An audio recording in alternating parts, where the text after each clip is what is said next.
நான் உங்கள் தாவீது ராஜா. பெதஸ்தா பெத்தேல் சபையின் தேவனுடைய ஆசீர்வாத வார்த்தைக்கு உங்களை வரவேற்கிறேன். கேளுங்கள், ஆசீர்வதிக்கப்படுங்கள்.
பிரசன்னம் பர்வதம் உருகிடும், ஜீவனை பார்க்கிலும் உம் கிருபை நல்லதே.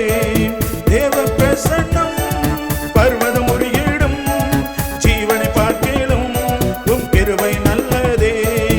ஆராதிப்பேன் நான் தாவீதை போல, ஆர்ப்பரிப்பேன் நான் யோசுவாவை போல. ஆராதிப்பேன் நான் தாவீதை போல, ஆர்ப்பரிப்பேன்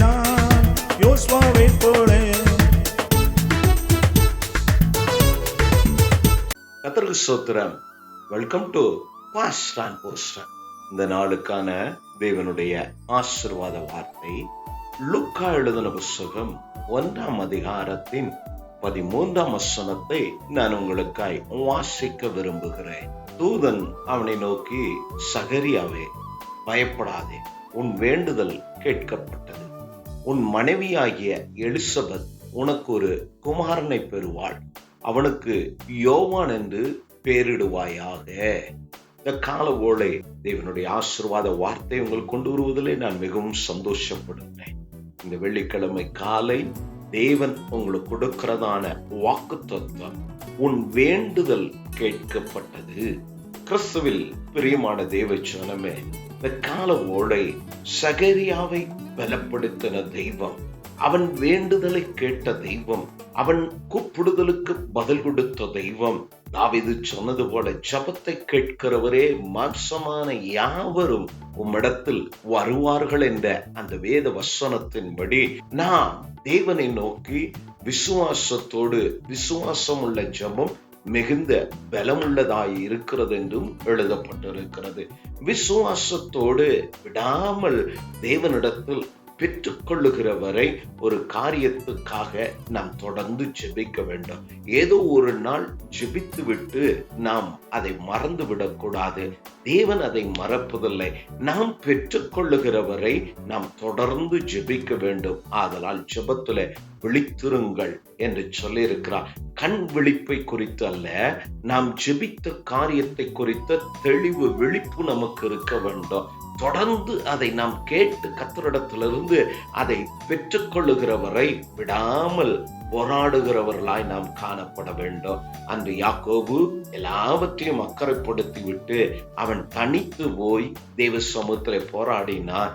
தேவன் சொல்லுகிறார், என்னை விடு, விடியற்காலம் ஆயிற்று, நான் போக வேண்டும் என்று சொல்லி தெய்வம் அவ்விடத்திலிருந்து விடைபெற உத்தரவு பெறும்போது யாக்கோபு சொல்லுகிறான், இல்லை, நீர் இங்கே வந்த நோக்கம், நான் ஜெபித்த நோக்கம், நீர் என்னை ஆசிர்வதித்தால் ஒழிய நான் உம்மை போக விடேன் என்று சொன்னார். இந்த கால போல அப்படி போராடி ஜெபிக்கிற குடும்பமாய், சபையாய், தெய்வ பிள்ளையாய் நீங்களும் நானும் காணப்பட வேண்டும்.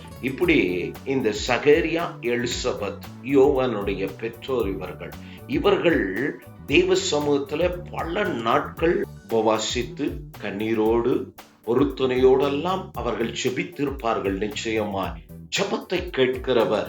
காலங்கள் கடந்து போனது, அவர்களும் வயதானவர்கள் என்று சொல்லி வேதம் அடையாளப்படுத்துகிறது.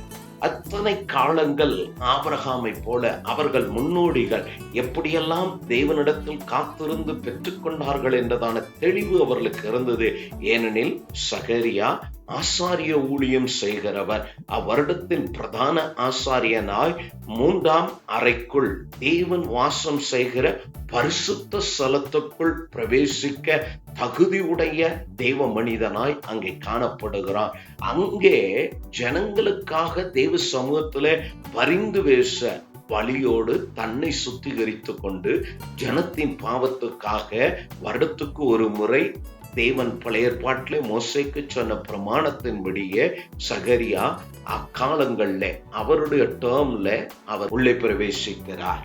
தேவ சமூகத்தில் அவர் நிற்கிறார். நேரங்கள் கடந்து போய் கொண்டே இருக்கிறது. வெளியிலே ஜனங்கள் பாவ மன்னிப்பின் நிச்சயத்தை பெற்றுக்கொள்ள நமக்காய் தெய்வ சமூகத்துல பரிந்து பேசுகிற, நமக்காய் ஜெபிக்கிற, நமக்காய் விண்ணப்பிக்கிற இவனுடைய மனுஷன் உள்ளே போயிருக்கிறான். அவர் வரும் வரை அவர்கள் காத்திருக்கிறார்கள். நேரம் கடந்து போக எல்லாரும் பயப்பட ஆரம்பித்தார்கள். ஆசரிப்பு கூடாரத்திலே ஆசாரனுடைய வஸ்திரத்திலே கீழே மணிகள் கட்டப்பட்டு இருக்கும். அந்த மணிகள் அவர்கள் உள்ளே நடந்து கொண்டே இருப்பார்கள். அந்த சத்தம் அவர்களுக்கு கேட்கும். சத்தத்தை கேட்கும் போது அவர் உயிரோடு கூட இருக்கிறார் என்று அறிந்து கொள்வதற்காக தேவன் நியமித்த காரியமாகும். அதே போல அவருடைய இடுப்பிலே ஒரு கயிறை வெளியிலிருந்து உள்ள வரைக்கும் அவர்கள் கட்டி வைத்திருப்பார்கள். அதை எதற்கென்றால் ஒருவேளை அந்த ஆசாரியன் தெய்வ சமூகத்திலே, தெய்வ கோபத்திலே தெய்வம் அடித்து அவன் மரித்து போவானால் வேற எவரும் உள்ளே போய் அவரை தூக்க முடியாது. அப்படி தூக்க முயற்சிப்பார்களானால் அவர்களும் மரித்து போவார்கள். அதற்காக அவர்களை இழுப்பதற்காக அந்த கயிறை தெய்வம் பயன்படுத்த சொன்னார். இவர்கள் என்ன செய்வதென்று புரியாமல் திகைத்து கொண்டு நிற்கும் போது கொஞ்ச நேரம் கழித்து ஆசாரியனாகிய சகரியா வெளியே வருகிறார்.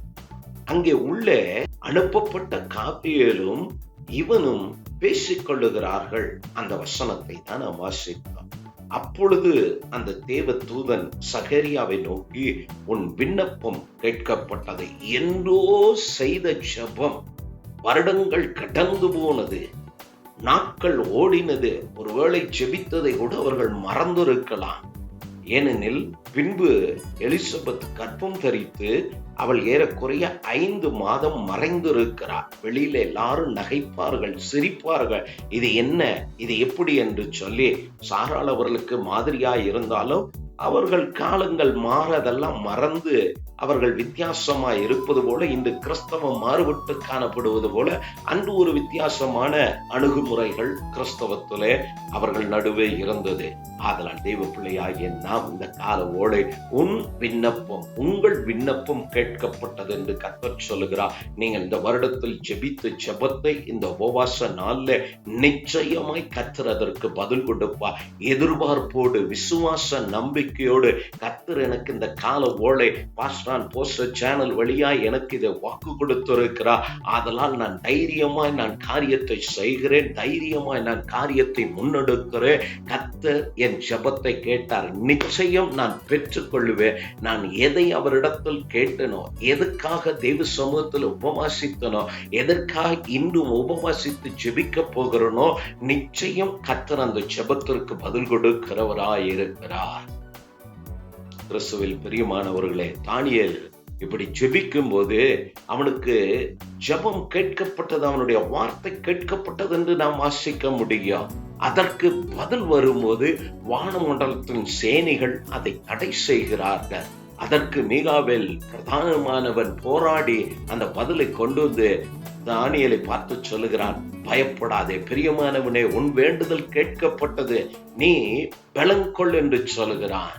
ஆகையா இந்த உபவாச நாளிலே வருடத்தின் கடைசியை நோக்கி நாம் நகர்ந்து வந்துட்டோம். இந்த கால ஓலை கர்த்தர் உங்களை தைரியப்படுத்துகிறார். இந்த கால ஓலை சங்கீதக்காரன் சொல்லுகிறார், நீர் எனக்கு செவி கொடுத்து என் ரட்சிப்பாய் இருக்கிறபடி நான் உம்மை துதிப்பேன் என்று சங்கீதத்திலே அவர் சொல்லுகிற அந்த வார்த்தையின்படி கர்த்தர் உங்கள் ஜெபத்திற்கு செவி கொடுக்கிறார். காதை உண்டாக்கினவர் கேட்கிற தெய்வமாய் இருக்கிறார்.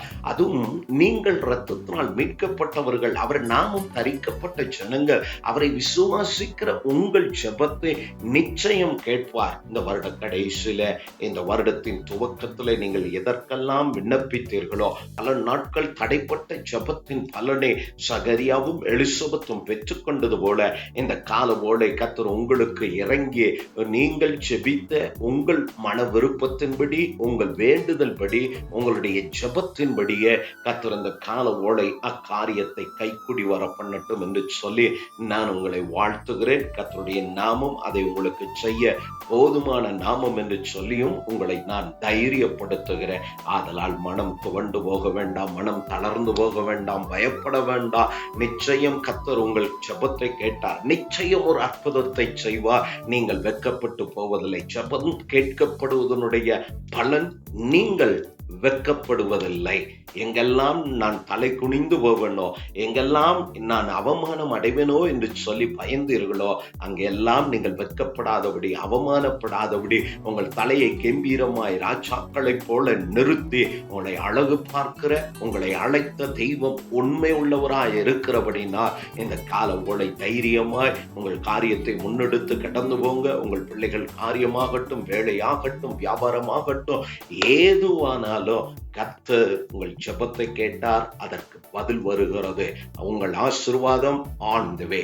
உங்களுடைய சமாதானம், உங்களுடைய ஆசீர்வாதம், உங்களுடைய பலன், நீங்கள் வேண்டிக் கொண்ட காரியத்தினுடைய பிரதிபலன், அதற்கான ரெமடியாய் கர்த்தர் அனுப்புகிற ஆசீர்வாதங்கள் யாவும் அது உங்களை நோக்கி வந்து கொண்டு இருக்கிறது. ஆதலால் பயப்படாமல் அதை பெற்றுக்கொள்ள இந்த உபவாச நாள்லையும் கூடுமானால் ஆலயத்துல போய் வருடத்தின் கடைசிக்கு நாம் வந்திருக்கிறபடினால இன்னும் சில வாரங்கள் உபவாசித்து ஜெபிங்க. அந்த ஜெபம் மிகுந்த காரியத்தை, நன்மையை நீங்கள் இதுவரை யோசிக்காததும், நாம் சொல்வது போல் கனவுல கூட நான் இப்படி சிந்தித்ததில்ல, பார்த்ததில்லன்னு சொல்லத்தக்கதான அதீதமான நன்மைகளையும் ஆசீர்வாதங்களையும் தேவன் உங்கள் மேலும், உங்கள் குடும்பத்தின் மேலும், உங்கள் தலையின் மேலும், உங்கள் பிள்ளைகள் மேலும் இறக்க வல்லவராய் இருக்கிறார். ஆதலால் இந்த கால ஓலை சகரியாவின் ஜெபத்தை கேட்ட தெய்வம் இந்த கால ஓலை நம்முடைய ஜெபத்தின் கேட்கிற தெய்வமாய் இருக்கிறார். நீங்கள் செய்த ஜெபத்திற்காக,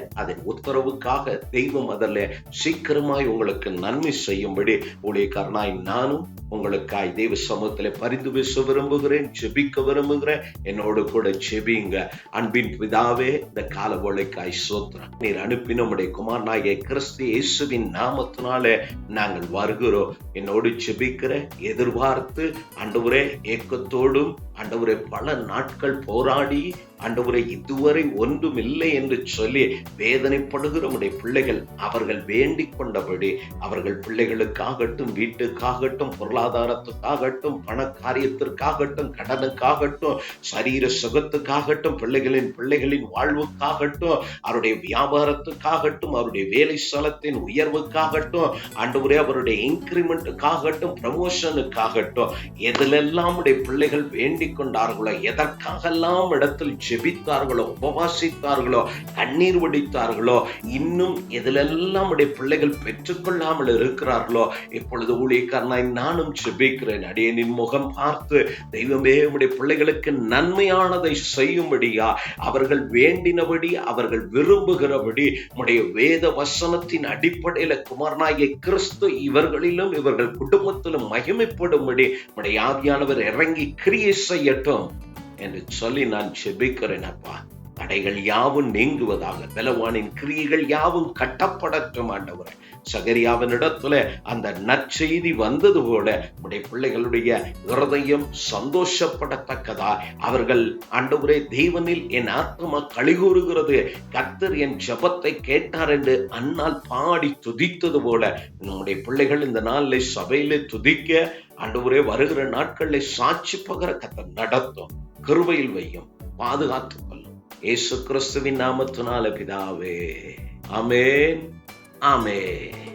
மீண்டும் தேவனுடைய ஆசீர்வாத வார்த்தை உங்களுக்கு கொண்டு வருகிறவரை கர்த்தர் உங்களோடு இருப்பாராக. கர்த்தர் உங்களை ஆசீர்வதிப்பாராக. நான் தீர்க்கதரிசி எலியா. பாஸ்டர் ஆன் போஸ்டர் சேனலை பார்வையிட்டதுக்கு நன்றி. லைக் பண்ணுங்க, ஷேர் பண்ணுங்க, சப்ஸ்கிரைப் பண்ண மறக்காதீங்க. கர்த்தர் உங்கள் அனைவரையும் ஆசீர்வதிக்கட்டும்.